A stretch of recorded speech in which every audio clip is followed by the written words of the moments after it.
Bakit kaya nagseselo si Joms kay Kuya David? Bakit kaya, guys? No? Kuya David, hanapin mo na kasi si ano.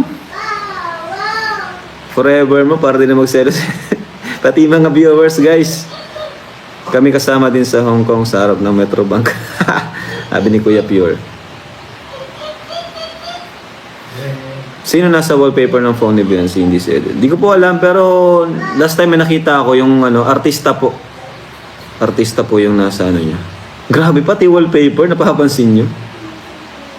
Ang pogi kasi ni David.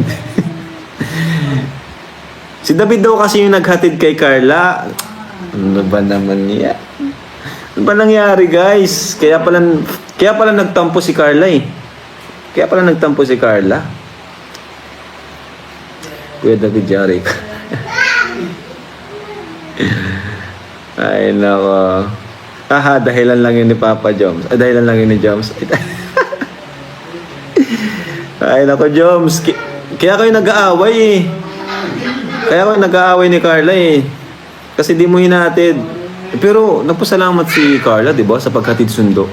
Baka naman yung time lang na yun. No? Yung time lang na yun na hindi nahatid. No? Siyempre, normal naman. Hindi naman palaging mahatid mo talaga.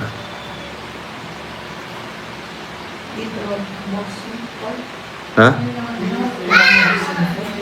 Hindi na. Hindi na. Wala nang vaccine card. I-travel kahit gabi, kahit the night before flight, pwede naman gawin yun. Ayan po. Ed Pau po, Kalinga Prab. Brene, Bungason. Kasama po ba si JJ? Oo, kasama si JJ. Kasama po siya. Siya po yung ating magiging cameraman. Huwag na kayo mag-selos kay Bro David. Susunduin na namin si Miss Jolina.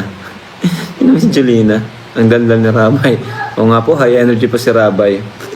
Mabait kasi si David. Yan. Opo. Ano yan ang kuya yan ng mga angels? Kuya David. Kuya David, ayan na naman. Pero, ewan ko ba, ba't pinagseselosan siya ni Papa Joms?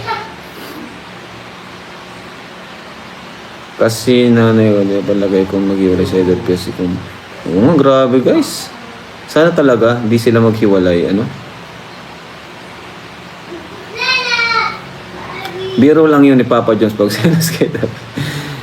Ewan po natin, minsan kasi ang biro, yun ay, half meant yun ay, di ba? Kahit pa biro, talagang, minsan dinadaan na lang sa biro eh.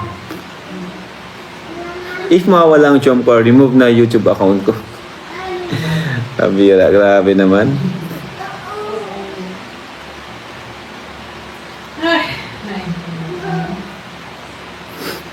Si Kuya Jomar kasi lagi kasama si Michael at si Kuya David ang sinasama ni si Carla kaya. Ano po kasi yan, syempre, di naman pwedeng isama palagi ni Jomar si Carla kasi syempre may rules baga po tayo. Ayaw din ni Jomar madamay si Carla sa mga bashing kapag nagkataon. Nagkikita po silang dalawa pero no vlog po. No vlogs po. Ano lang yan, pag hatid sundo, pag kumakain, kita po yan.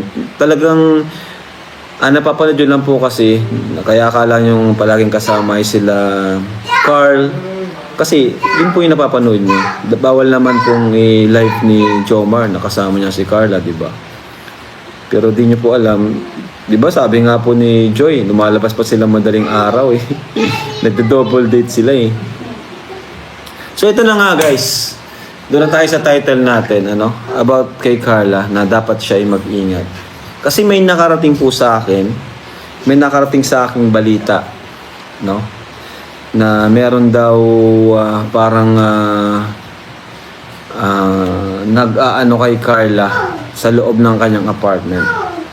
Parang nagnanakaw ng picture, and sinesend dun sa mga grupo nila, sa sponsors. Yun po, medyo delikado po ito. Kahit daw tulog si Carla, pinipicturan para lang may ma-send po dun sa mga grupo nila, sa mga sponsors. no? Kaya medyo ano po yun, alarming po talaga siya.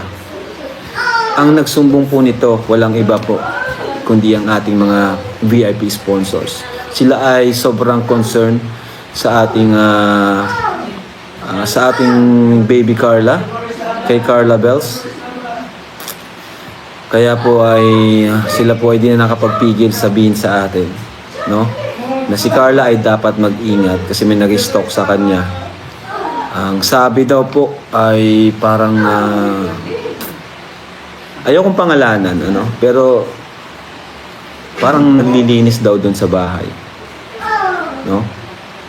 At parang nagagamit. Ang dating kasi parang nagagamit si Carla. Parang nagagamit si Carla para sa may mga Siyempre, pag nakapag-send ka nga naman ng picture is yung mga sponsor mabibilib sa iyo, ay oo nga, kasama mo si Carla. Sige, mapadala ako ng ganyan, bla bla bla. Di ba yun yung nangyari kay Reyna? Ano? Yun yung nangyari kay Reyna ngayon. Nakinuha siya ng mga grupo at minsan nagagamit talaga para makakuha ng mga sponsors. So ito po yung report sa atin. No, report po ito sa atin na maging ano tayo, maingat lalo na po kay Carla. Kaya nakakatakot po siya sa totoo lang.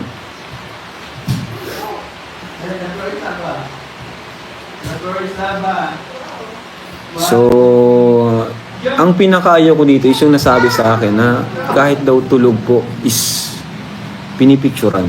No? Medyo ano po yun. Hindi po normal yung ganun. Pag pipicturan ka, dapat may consent, di ba? Magpapaalam. So yun lang naman po ay base po sa ating mga VIP sponsors na nagmamahal kay Carla. Si Carla po, no contact sa kanyang mga sponsor. Si Carla, wala po. Sobrang ano po ni Carla. Napakabait po niyan. Di yan maghihingi sa sponsors. Tatanggapin niya kung may magbibigay. Tahimik lang si Carla, focus siya sa kanyang pag-aaral. Minsan may nakakausap siya, kumustahan lang. Di ba? Minsan mga founder nakakausap niya. Pero ngayon, di ko alam kung alam ito ni Carla. Di ko po alam. Kung siya ay aware dito. Pero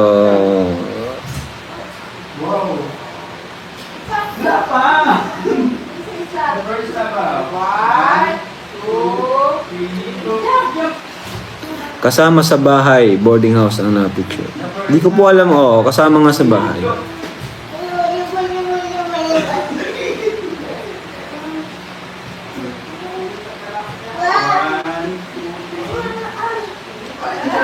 May sinabi sa akin pangalan pero ayoko ng pangalanan po. Ayoko ng pangalanan.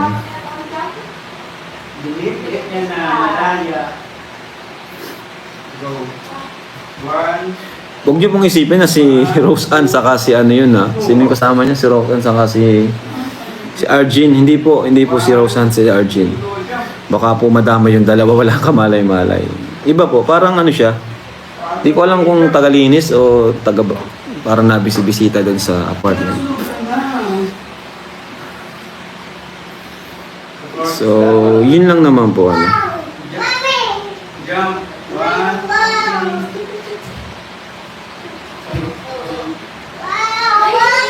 Kasi, syempre, delikado po yun. No? Kasi, di aware yung bata na may nagpipicture pala. Para lang makabigay ka ng update. Para lang makasend ka ng update sa mga sponsors mo. No? Na hindi naman alam ni Carla. Kaya, dapat talaga mag-ingat.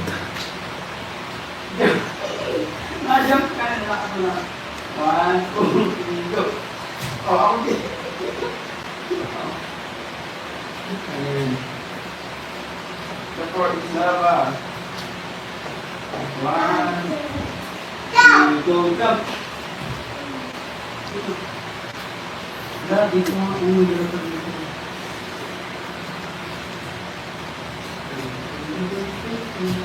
So, yun lang naman po ano. Kasi yun at nakausap ko po, ay may nakapagsabi po sa akin. Kayo po ba mga kalingap, ano po ba yung dapat gawin? Ano? Ano po ba yung dapat gawin?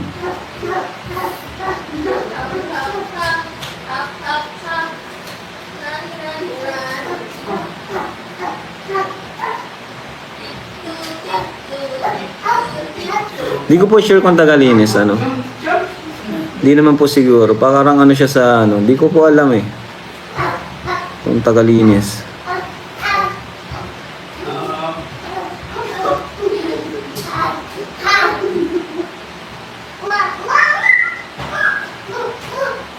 Lagyan ng CCTV daw. Ayan.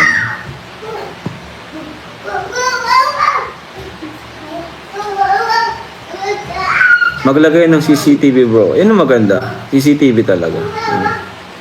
At huwag basta-basta magpapasok ng kahit na sino. Tama yun. Pero the best talaga, huwag magpapasok ng ano, nang hindi natin kakilala.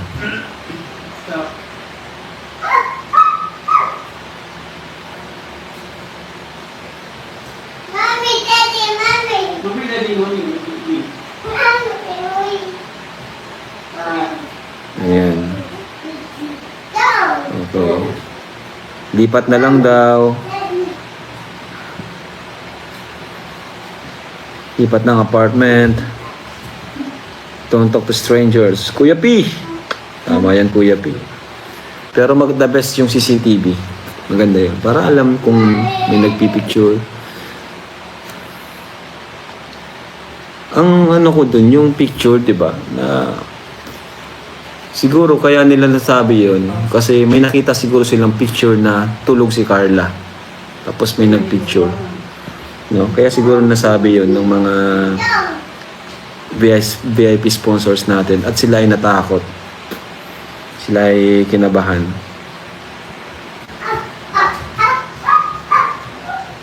Mali naman na po talaga yun.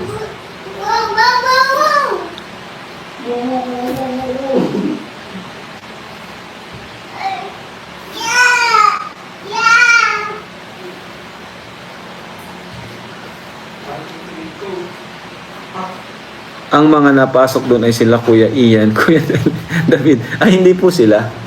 Hindi po sila yun.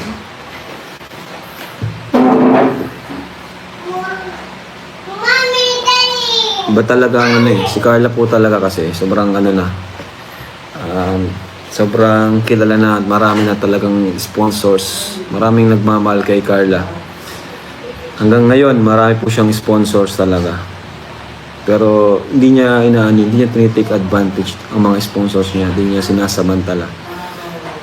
Talagang si Carla ay lumalaban pa rin ng ano, ng patas. No? Kung ano siya dati, ganun pa rin. Kung may tumulong sa kanya, sobrang thankful siya. Kung wala naman, ano pa rin, thankful pa rin siya sa atin.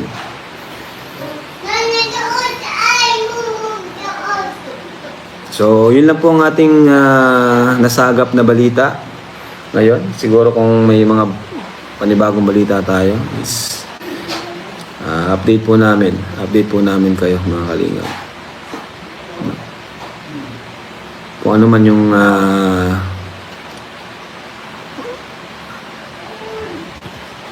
lipat siya ng apartment. I-travel 24 hours before travel. Oh, ba parang kami nung nakaraan nagawa